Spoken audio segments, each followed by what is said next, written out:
Hello friends, स्वागत है आपका अपने यूट्यूब चैनल स्टडी विद नीलम में।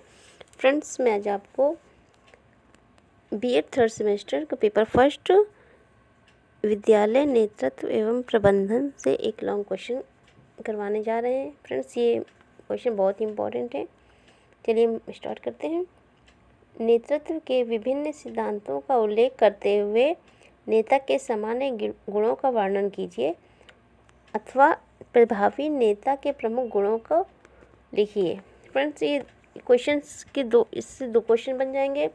जैसे नेतृत्व के विभिन्न सिद्धांतों का उल्लेख कीजिए और नेता के सामान्य गुणों का वर्णन कीजिए। फ्रेंड्स, ये लॉन्ग क्वेश्चन है, इसे शॉर्ट क्वेश्चन भी बन जाएगा। चलिए हम आंसर करते हैं। देखते हैं नेतृत्व के सिद्धांत। नेतृत्व का विकास कैसे होता है, इस संबंध में अलग अलग विद्वानों ने अलग अलग सिद्धांत रखे हैं। वर्तमान में नेतृत्व के विकास से संबंधित निम्न सिद्धांत देखने को मिलते हैं। फ्रेंड्स, ये थ्योरेटिकल है, सब्जेक्टिव है इस बार पेपर। तो मतलब इजी नोट्स में जो क्वेश्चन मतलब दिया गया है पूरा, तो जरूर नहीं कि हम लोग उसको लाइन से ही बिल्कुल रट के याद करें। उसको पहले थोड़ा थोड़ा समझ ले, अपने शब्दों में भी तो लिख सकते हैं। चलिए देखते हैं कैसे लिखते हैं। स्टार्टिंग में तो नेतृत्व के सिद्धांत, तो इसके बारे में 2 लाइन पहले लिख लेते हैं। नेतृत्व का विकास कैसे हुआ है, इस संबंध में जो विद्वान हैं अलग अलग अपनी राय रखते हैं। तो वर्तमान में नेतृत्व के विकास से संबंधित निम्न सिद्धांत देखने को मिलते हैं। जैसे पहला सिद्धांत है अयोग्यता में योग्यता का सिद्धांत। पहले इसको पढ़ लेते हैं। इस सिद्धांत की व्याख्या हम मनोविज्ञान के क्षतिपूर्ति के सिद्धांत के आधार पर करते हैं कि मनुष्य जब किसी एक क्षेत्र में अयोग्यता रखता है तो वह अपनी इस अयोग्यता की क्षतिपूर्ति स्वरूप अन्य क्षेत्र में उत्कृष्ट कार्य करता है। इस सिद्धांत के अनुसार कुछ व्यक्तियों में कुछ कमियां होती हैं, फलतः वे अपनी कमियों की क्षतिपूर्ति हेतु अन्य क्षेत्रों में उत्तम कार्य कर नेता बन जाते हैं। उदाहरण के लिए अध्ययन में कमजोर छात्र अच्छा खिलाड़ी बनकर टीम का नेता बन जाता है।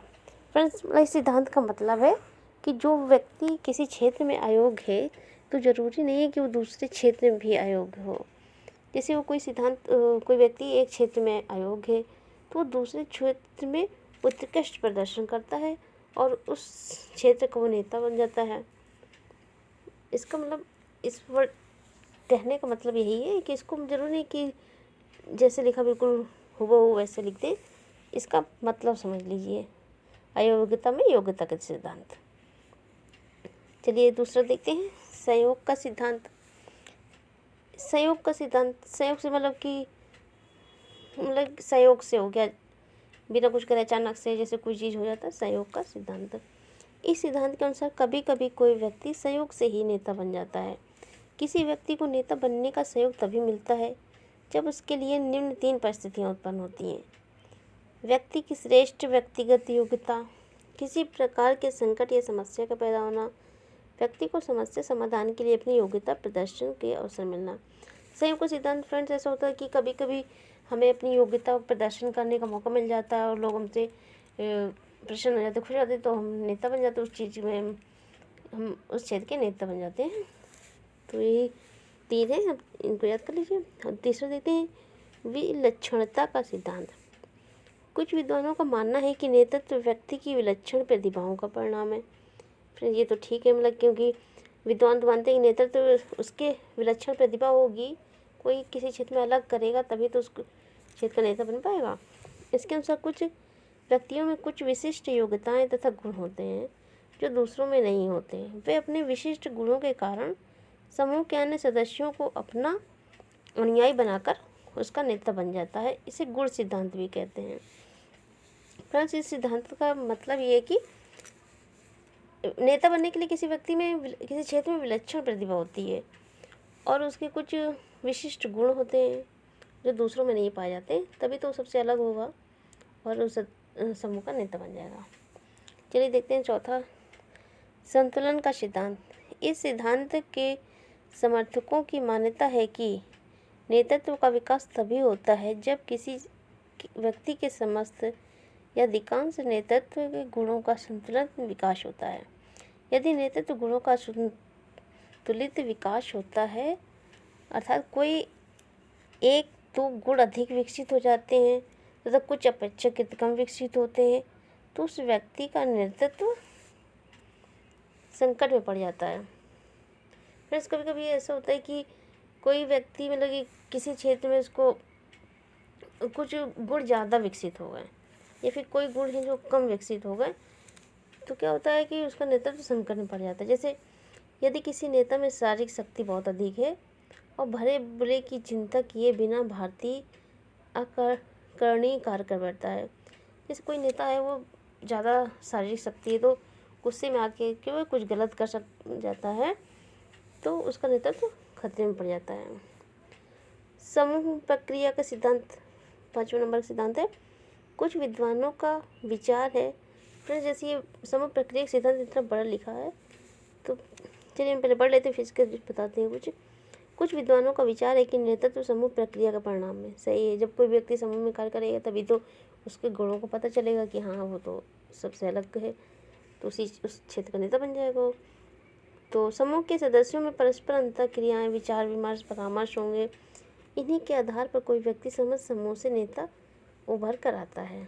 जो व्यक्ति समूह की आवश्यकताओं समस्याओं की तुष्टि कर लेगा वही तो नेता बन जाएगा उस क्षेत्र का।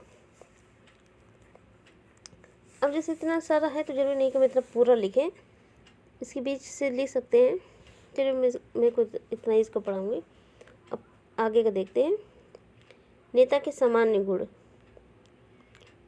जैसे कोई व्यक्ति, आप ही सोचो कोई नेता, तो उसके क्या क्या गुण होने चाहिए। कोई किसी चीज़ का लीडर कर रहा है किसी ग्रुप का, तो क्या क्या गुण होंगे। तो सबसे देखते हैं कौन कौन से। एक प्रभावी नेता में कौन कौन से गुण होने चाहिए, इस संबंध में भी विद्वानों ने गुणों की अलग अलग संख्या बताई है। जैसे आर्ट बोर्ड ने 18, बर्नार्ड ने 28 गुणों की सूची दी है। इस प्रकार और भी अनेक विद्वानों ने इनकी संख्या अलग अलग बताई है। फिर जो विद्वान उन्होंने अलग अलग गुणों की सूची बनाई है। चलिए देखते, पहले तो शारीरिक गुण है। एक प्रभावी नेता कुछ शारीरिक गुणों का भी होना वांछनीय है। वह देखने में भद्दा न लगे, शरीर की ऊंचाई ठीक हो, समूह के सदस्यों से अधिक कम या ज़्यादा ना हो शरीर की ऊंचाई, उसका वजन संतुलित हो, मतलब ना तो ज़्यादा दुबला हो ना ज़्यादा मोटा हो, उसमें स्फूर्ति उत्साह जोश हो। जिस नेता में स्फूर्ति उत्साह नहीं होगा तो क्या होगा, वह समूह का नेतृत्व नहीं कर पाएगा।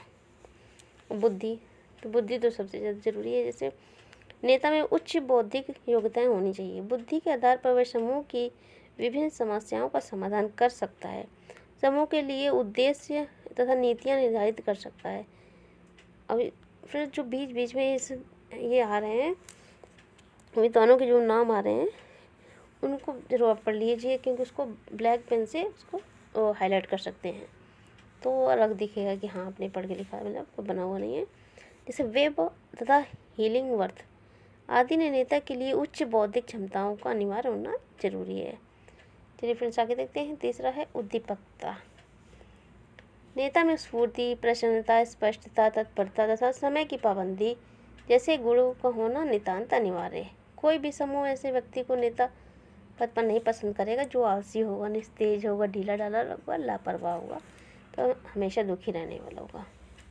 फ्रेंड्स इसका समझ गए होंगे, मतलब कि जो व्यक्ति प्रसन्न रहेगा, जिसके चेहरे पर खुशी रहेगी, तेज होगा, उसी को तो लोग पसंद करेंगे अपने लीडरशिप में। और जो आलसी होगा, निस्तेज होगा, ढीला ढाला, लापरवाह, दुखी होगा, तो उसको लोग कम पसंद करते हैं। दूरदर्शिता है। नेता एक ऐसा हो जो दूर के सोचे। सही नेता होगा तभी तो अच्छे से आगे के हमें प्लान बना पाएगा, अच्छी चीज़ों का समस्या समाधान कर पाएगा। नेता ऐसा हो जो दूर की सोचे, भविष्य की सोचे, वर्तमान का सामना करे, भूतकाल से सीखे। यदि नेता में दूरदर्शिता का अभाव है तो अपने अनुयायियों के भावी कल्याण की योजना नहीं बना सकता। उसमें इतनी योग्यता हो कि वह कारण प्रभाव में संबंध स्थापित कर ले।